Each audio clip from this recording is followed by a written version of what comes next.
Hello, guys, and welcome back. I know it's been a hot ass minute since I have filmed. There's just been a lot going on in my life. Good, bad, ugly, great, but sad. An emotional roller coaster has been going on over here. So I just wanted to sit down, do my makeup, and just chit chat. Just let's catch up. And I know a lot of times when I film these videos, I'm not the only one going through tough times.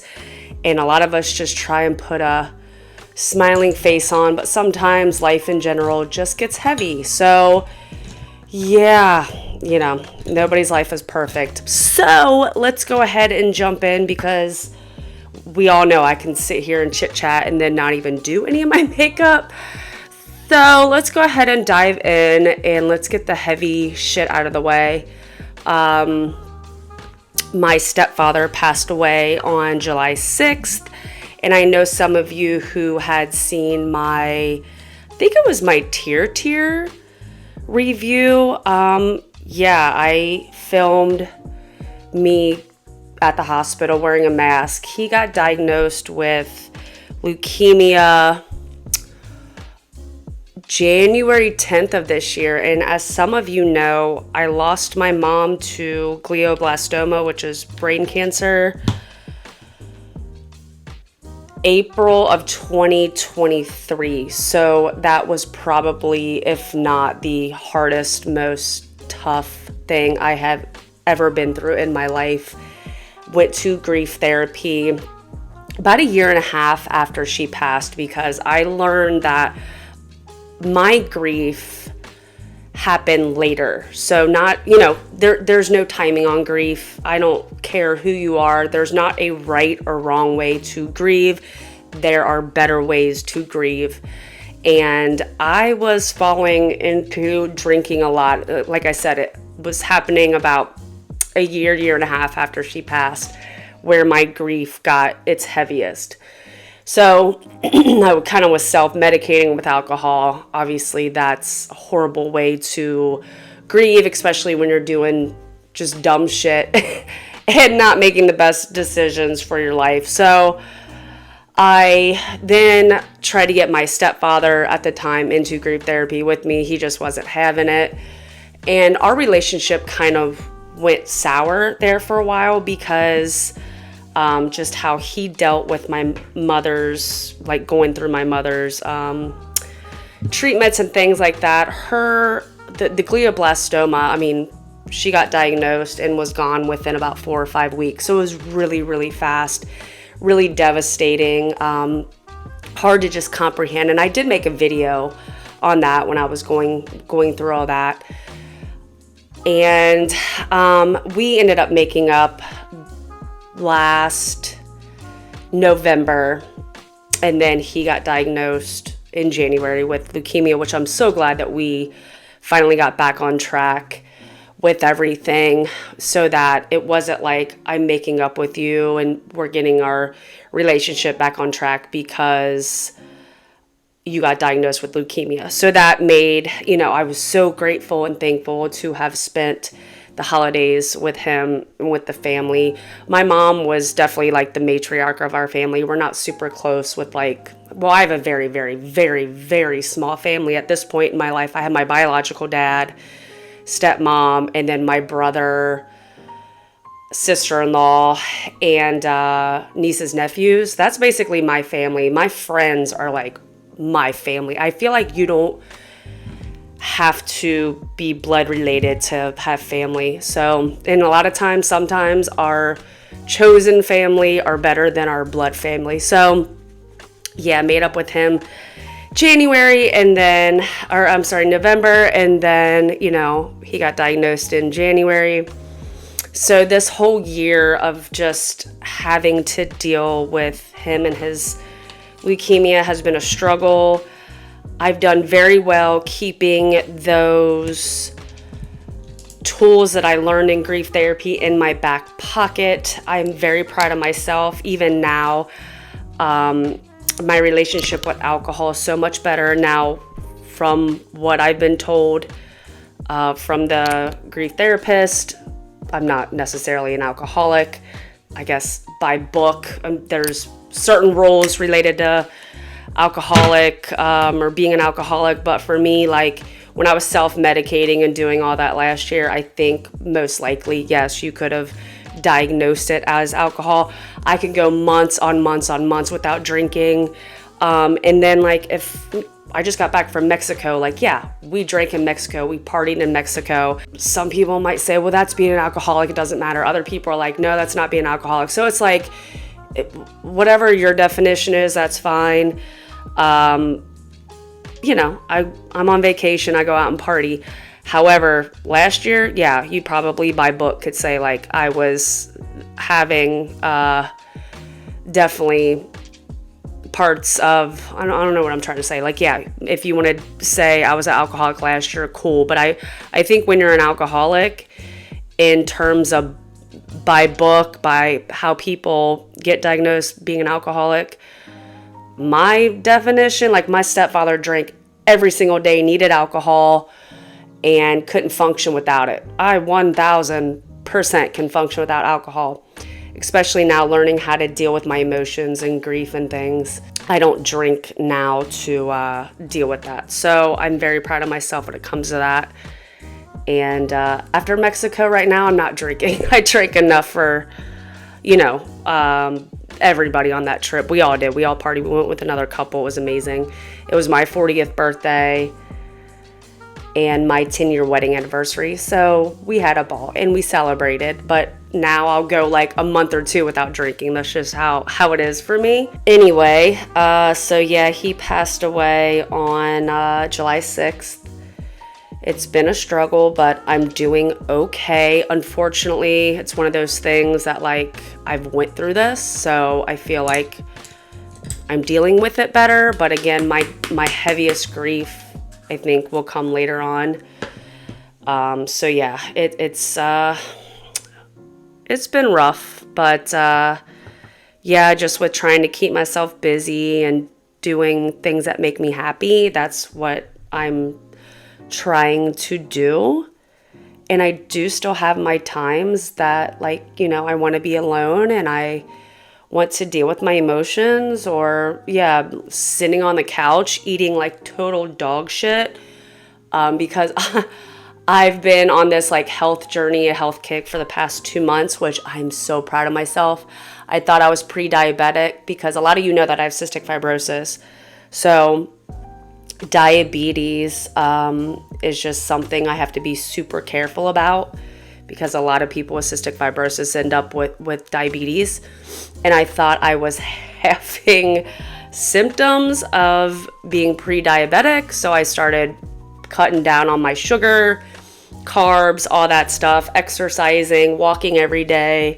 So I was doing really good. And then finally went and got my oral glucose tolerance test, and I'm fine. I'm doing really well. Like to stick to that diet though, because I felt so much better, and just, I don't know, it just like my stomach was flat. Like it was crazy how quickly just cutting out carbs or being extremely low carb, and cutting out just sugar, a lot of sugar. I still would get a little sugar, but just like a majority of the bad sugars that I would eat, like how quickly your body changes, which was pretty cool. So the symptoms I was having turned out to be I was overdosing on vitamin B12. I was taking a vitamin B complex like a dumb shit, just thinking like, oh, this will help me, like this will be great. And yeah, it started going neurological. Thank God I was only doing it for like, I think going on like 3 months. So all the symptoms, all the neurological symptoms are gone now. But that was crazy. Like my hands and feet would go numb. Like it was, yeah, like the energy was sucked out of me. Felt not very good. So yeah, I was having literally, if you look up like overdosing on B12, I had every one of those symptoms. It took about 10 days after going off of it for me to start feeling normal again. But yeah, don't do that. Do not pull a me. That was one of the dumbest things I've ever done. There's so much stuff you get naturally, like B12 from naturally. Don't do that. Golly, I don't know what I was thinking. Clearly I wasn't thinking, but yeah. I'm just glad those symptoms are gone. It's so funny how, like, for me, like, getting on camera and talking to people that I don't even know, and having people watch my videos or like just message me and say the sweetest, most nicest stuff, like, you guys really brighten my day. And I feel like this year, maybe a little bit of last year, has been my most successful years on YouTube. Because, well, you know, at this point, I counted my videos this year, and the weeks that have been in this year so far, hopefully that makes sense. But basically, on average, I'm posting, it's like I've posted one video a week, which isn't like fantastic by any means. I used to post 2 videos a week. But yeah, just seeing the success of my YouTube over the past 9 years happen is really cool. Like, hard work does pay off, and I'm just, you know, I wouldn't have what I have or be as happy as I am, I think, if I didn't have this as like my creative outlet, or be able to like message with you guys, or even like your comments are so super duper sweet. You guys make my day, like, every day to wake up and check my YouTube and my comments and my views and stuff is just like, I just freaking love it. And to add to that, I actually applied for, so a lot of you know that I do prosthetics or Halloween looks and things. It's like one of my favorite times of the year to do makeup, and I'm self-taught. And I applied to my local amusement park. They put on like a Halloween thing every year, you know, like a scare thing every year. And I've been there every year. And the prosthetics and the characters, the scary stuff is phenomenal. And I'm always like, I want to do that. I want to do that. So I finally applied. I actually went up there on my birthday, which was August 8th. And I didn't know what to expect. I was dressed to the nines, man.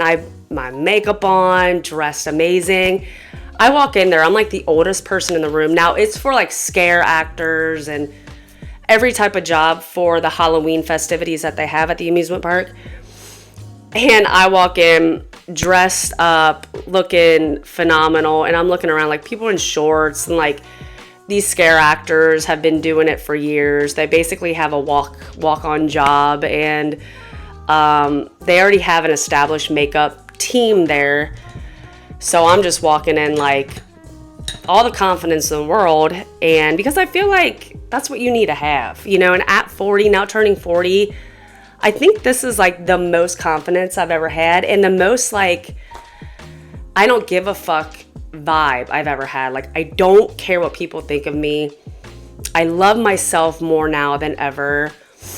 I finally feel like I've found myself. And when you go through like the darkest times of your life, I think when you can finally get to the other side of that, it's beautiful. It's a beautiful feeling, and you're just like more happy. Like, it's a strange way to like explain it, and I'm probably not explaining it well. But for those of you who have had really, really hard times in your life and have been at the bottom of the barrel, and to just finally be at a point in your life where, yes, I'm still trying to better myself and fulfill dreams or bucket list things, you know, especially after losing 2 parents.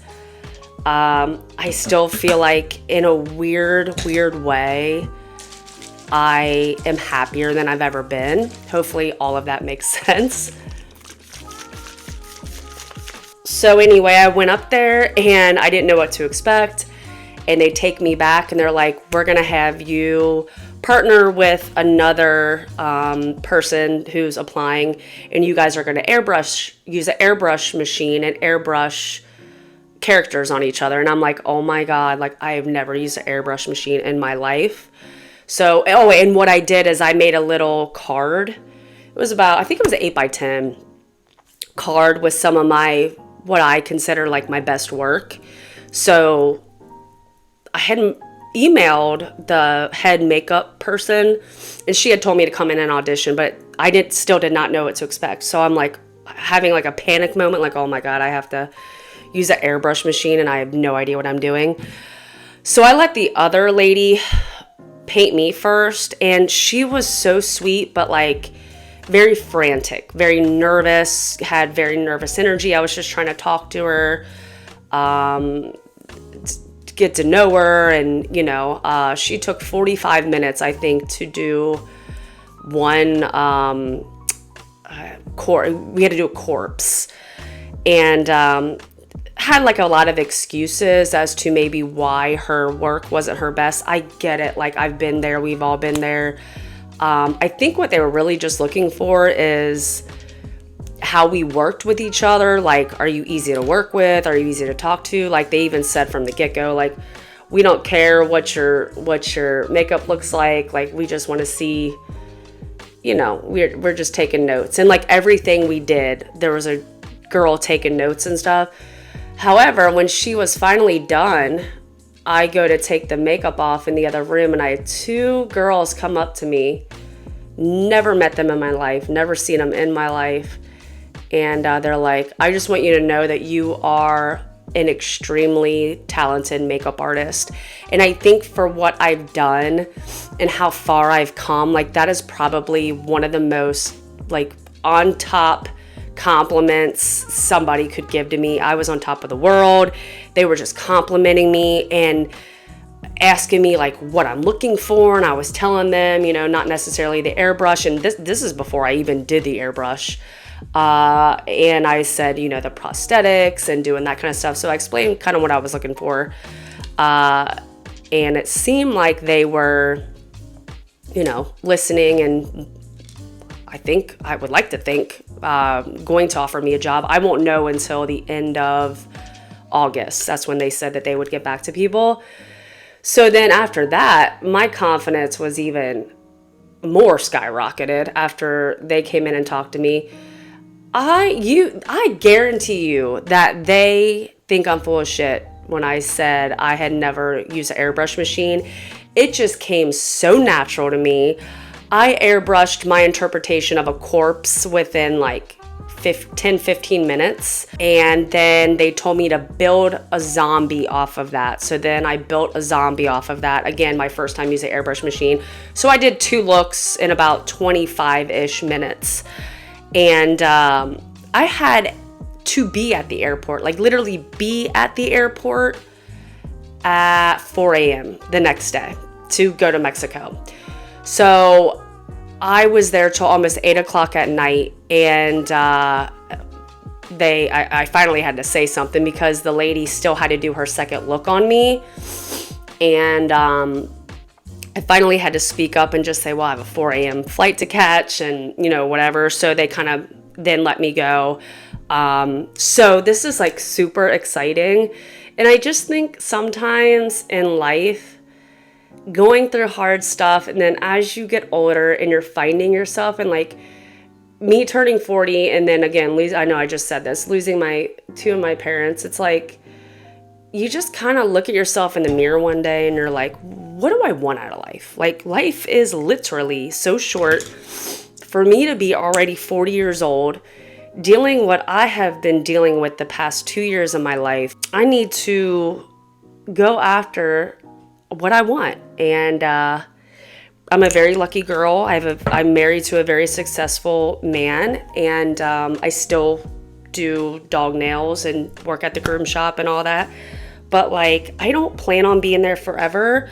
Of course, we all want our social medias to take off and be able to, I would love to be able to do this full time and work from home and just make YouTube videos. That's always been the goal.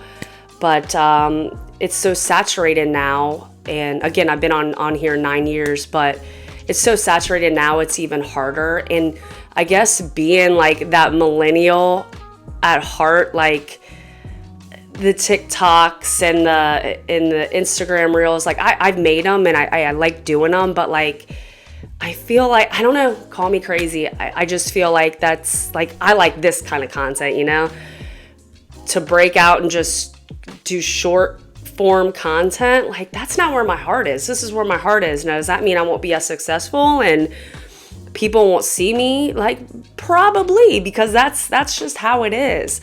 But I'd rather do things that I love out of passion than money. And that might make me crazy and a little weird, a little, you know, a little ignorant. But this is where my heart is. So, yeah, just a little catch up here, little makeup. I'm gonna go to the grocery store. Oh, I need mascara. Probably some of you can notice that my energy is a little blah, a little off. This is the kind of video that I, you know, did not want to have to make and talk about. Yeah, there's some fun things to talk about for sure, but you know, now I think now getting it off my chest, because a lot of times I feel like, am I coming off fake? Like, especially over the past month of any videos that I've posted, is it coming off like not genuine or not authentic because of what I was dealing with?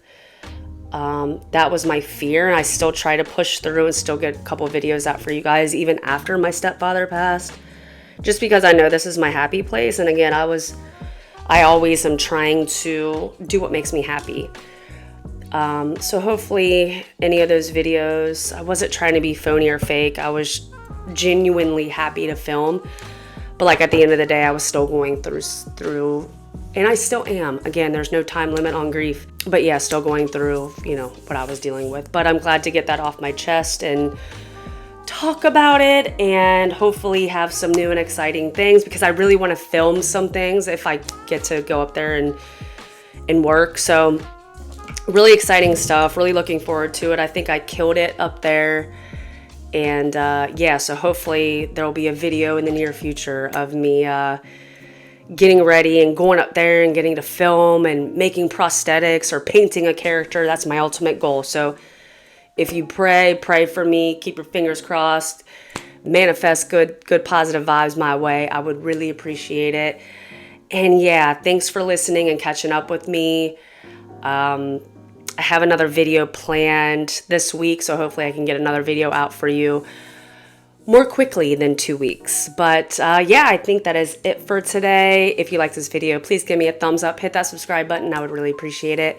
I'll see you guys on my next one. Thanks for watching.